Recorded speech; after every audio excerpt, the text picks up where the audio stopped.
How about another round for Brewsday Tuesday? Here is Huck and Big Nate. Oh, mine broke. Yeah, mine didn't go well either. Oh, got it. Okay. All right, so this is going to be a problem, I'm afraid. We're both drinking brews from the Starpoint Brewery, and apparently they cut a little corner on their can purchase. I don't know. That's why it says "Drink me soon." Well, it didn't open. The opener thing broke, so I had to cut my thumb off. Yeah, mine. Cut my thumb off and poke it down. Definitely loose. Anyway, we're putting them through their paces, though. Well, we got it done, and of course, look what we got: foamy head. Nobody wants to get any foamy head. You know what I mean? If you go to the right massage parlor, you can pay extra for that. So anyway, this is a. We're doing two beers from the same brewery. This is an American Pale Ale, and Big Nate said I had to drink it because it's called Hipster or Hobo, and I think that's probably accurate if you look at me, because you got to figure it out. And especially with the mask thing, because when I wear a mask, it makes my beard look hobo-ish. That's why it's not that I don't care about other people, but I really care about my beard. So my beard is more important than your health. So I'm just not wearing masks. Okay, I'm done. You know, I think if you brushed it up strategically, nobody would know you're not wearing a mask. You're probably right. You might look absurd, but I probably would have a big fuzzy hairball in my throat though as well. You know, at my age, I get that anyway every time I comb it. Can't believe how much hair is in my hairbrush and how there's any left on my head. I haven't shaved since the middle of March, so I'm having a hard puberty, time though, with beard really? envy. Have you reached puberty? Hey, I couldn't grow a beard my whole life. I tried. Last time I tried, I was about 40. And so this beard right here is 8 years and 3 months, 4 months old. It was right before my granddaughter was born. And it was the year we had a 5-day Christmas or 4-day Christmas and then a 4-day New Year's, however it fell. So we had 4 days each. And so I grew it over Christmas and then I shaved it off. And then I started like the day before New Year's Eve and I grew it through that weekend. And when I looked in the mirror, I said, I think I'm just going to keep this. And I did. And I haven't shaved it since. That's my dad does that like every holiday. And eventually by the end, like particularly when I was in college and I would be home for like a month at a time. By the time the next year rolled around, I was like, Dad, you've got to shave, because he grew basically what I grew or grow. If you're looking on the video, you can see there's actually hair here. It's just blonde. So it's like incredibly see-through and it just grows like real patchy. So I don't have the commitment. My dad has the same, but like he'll go out in public and just roll with it. Oh yeah, I'm growing a beard. No, you're not. No, you're not. Well, I got this black patch right here. I think it's where the BS comes out and fertilizes it. It's interesting to me the way that facial hair grows with different colors. There's no blonde hair on my head, but like all around my lip and down here is blonde. Well, my coach back in high school, if you showed he was a real Coach Novak. Of course, we called him Coach Nojock, but he would get mad if you had facial hair. I never had any back then. I didn't reach puberty until I was like 20. But he'd say, I don't know why you're cultivating something around your mouth that grows wild around your butthole. And people would go, Coach, I guess you can't say stuff like that anymore in high school. Well, then how does he feel about skin? I don't know. It covers your whole body, including around your butthole. Mercy. Okay, so let's get back. We digress. We were talking about North Kakalaki. And timeshares. Timeshare. So I have a timeshare, right? And last year I got in my car. I was headed to my timeshare.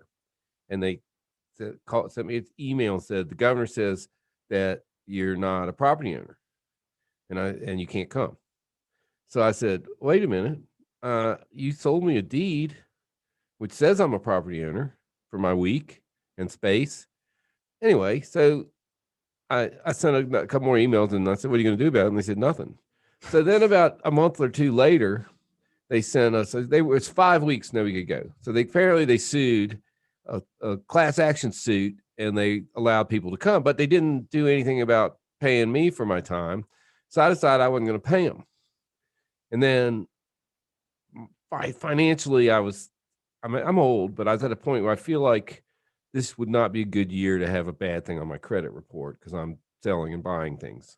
So I went ahead and paid for it and went down and used it. And it's okay, but I could have rented it for like $500 and it cost me $800. And I'm like, it's not a really good bargain. My mom used to say, she gave it to me, the gift that keeps on taking. She used to say it makes you take a vacation. It's true. And I do love Nag's Head, but I have an RV now, so I don't need it. So I am going to try to sell it. So if you're thinking you might want to buy it, don't listen to this show. Yeah, I mean, what's the benefit of a timeshare if you're not a property owner? Okay, so yeah, well, apparently we are, but we didn't get anything for our trouble. I think there should be a class action suit. Everybody didn't get to go, and the governor should pay us for taking away our rights. But I haven't had time to deal with that. No, Kind of if you believe in the universe bringing you good things, that's a bad thing, and you put out there that could backfire. No, I think you're absolutely right. There was another little comment you made in passing while we were in the break that I have to ask. Yeah. Any wildlife in North Carolina? Well, I was thinking I wanted to learn how to surf fish. So I look on the internet and it says, you can go take a 2-hour surf fishing class. Well, I asked my buddy who was traveling with me, Lynn, and he said, no, I don't think I want to go surf fishing. I mean, first of all, whenever we got on the beach, he was wearing cowboy boots and jeans. Okay, so he's not really your average beach goer. And he looks like, we were in a bar and they said, hey, it's Jerry Garcia. And he's the pot smoking country singer. Willie Nelson. He goes, Willie Nelson and Jerry Garcia. The guy bought us drinks, so we were cool. But anyway, so we go out to the Point of Hatteras, which is, I think I said in the advertisement, it's no longer a point. It's kind of like a angle now. Not, it's like an obtuse angle. It's not a point. It was a point. You couldn't tell where the point actually is because the curve is just big curve. So anyway, everybody's fishing and we're sitting there drinking some beers and watching them fish. And this guy gets something and he's pulling it in and he's pulling it in and he's pulling it in. And finally pulls it in. It's like a 4-foot nurse shark. So we go over there. I go over there and take some pictures of a little video, and he cuts it loose and just lays there. So he grabs it by the tail and tries to drag it out. Of course, it's trying to bite him. So he drops it and he just says, F it, and walks away. And so we're sitting there, and then this other guy comes down and he goes, why did he just leave that there? And so he grabs by the tail. It took like 4 tries to get him out. He kept going out and come back in. Anyway, they get him out. We thought that was interesting. So while I'm standing there, the big guy that pulled the shark out allows that, were you here when the guy died? And I'm like, what? I said, as we were coming in, there was a truck on a rollback. Nice truck, fishing poles. I said, man, I'm surprised that thing had to get hauled out of here. Well, it turns out the guy dropped of a heart attack, and they ambulanced him and helicoptered him to the hospital, and they took his truck out. So I went back with that news and told Lynn, and we're sitting there, and then a few minutes later, this guy gets the fish, and he rolls it in, he pulls it in, and he's right in front of us, and he keeps going down. He goes back to the other spot, same shark, pulls him in again. So it's like, okay. So then a guy over there, they get it back in, and so on. I went over and took some pictures. So third time, this guy gets a fish. His body pulls in, then gets away. Fourth time, guy in front of us, different guy comes up. The guy comes up, 2 guys, like, we're gonna catch a shark. We're like, oh, you probably can. Throws his line in, and like 2 seconds later, he's got something that goes around the bend to the right again, pulls it in. Same shark. It's his third time, Mr. Shark. So this time I'm over there, and the guy comes down. He goes, yeah, the guy that died. I'm like, yeah, he was fighting a shark when he died. And I'm like, okay, so this shark got one of us. So he's like, I'm going to get more. I'm just going to keep coming in till I get another one. I mean, that's absolutely what the shark was doing. We 2 more people hooked it, we think. And then one more person came. We saw it come ashore 4 times, this same shark. And from my understanding, nurse sharks are pretty docile and usually don't present a danger to humans. But I think we need to reevaluate that because, I mean, it sounds like it killed a dude and it was trying to go get for more. It again. It was like, oh, so you see, I'm just going to keep coming in and scaring you guys till more of you die. I couldn't believe it. But I was trying to film it, and I watch stuff on the internet all the time. And every time something bad happens, I flinch, right? Yeah. So every time they grab it by the tail, they start dragging the water, it would whip around with his head, and I go, ugh! And so I couldn't hold the camera still, and I never did get any good pictures because of that, because it was scaring me, and I was 20 feet away. But they had the last guy that caught it was the guy that said he's catch a shark, and after he got the hook out, they turned him upside down. They actually pulled 3 hooks out of him because they were all still in there. They pulled 3 hooks, turned him over. He's holding it by the dorsal fin, and they're taking a picture. He's got one hand on the fin and one hand on his head, and a wave comes in and covers the shark completely up. And the guy's like, you could just tell he's like, I want the picture, but I'm not sure I want to die for it, you know. So anyway, they got the picture. Shark went back. We left shortly after that. I don't know if he killed anybody else. I mean, I assume he's still probably lurking there, just Oh, waiting. Yeah. And you think about it, I mean, they were getting him chunks of meat, like half a pound of fish. I mean, he was getting a meal with every bite. I mean, why not? Lined up at the buffet. He doesn't have to chase any little fish. All right, so we'd be remiss if we didn't discuss these beers. Oh, yeah, back to the beers. Even though that's probably the best shark story I've ever heard. 4 times.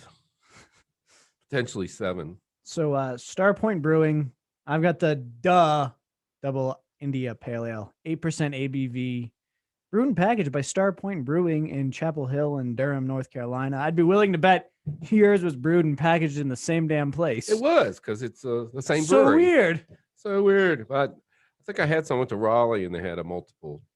They have 300 taps in this bar. I think I had some there. But yeah, the Starpoint Brewing, you know, not really exciting. You know, it is an American Pale Ale, which I like the style. I will say for this one, for a double, doesn't feel like a double. This doesn't feel like it's not thick enough to be an American Pale Ale. It's thin. This is thin. I'm going in your direction this time. I think like 3.25. 3.25? 3.25. This is not that great. He is Huck's Beer Buzz on Untapped. I am Horror Show Radio, and duh. Act like it seems obvious. Double India Pale Ale. I usually enjoy them. I did. This one's no different. I did enjoy it.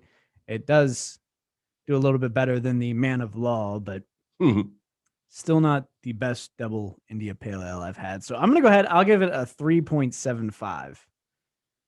Starpoint Brewing, duh. I think that's going to do it for another edition of Brewsday Tuesday, brought to you by the Cellar Restaurant and Six Pack Store. Thanks for coming by. We'll see you next week. See you next week.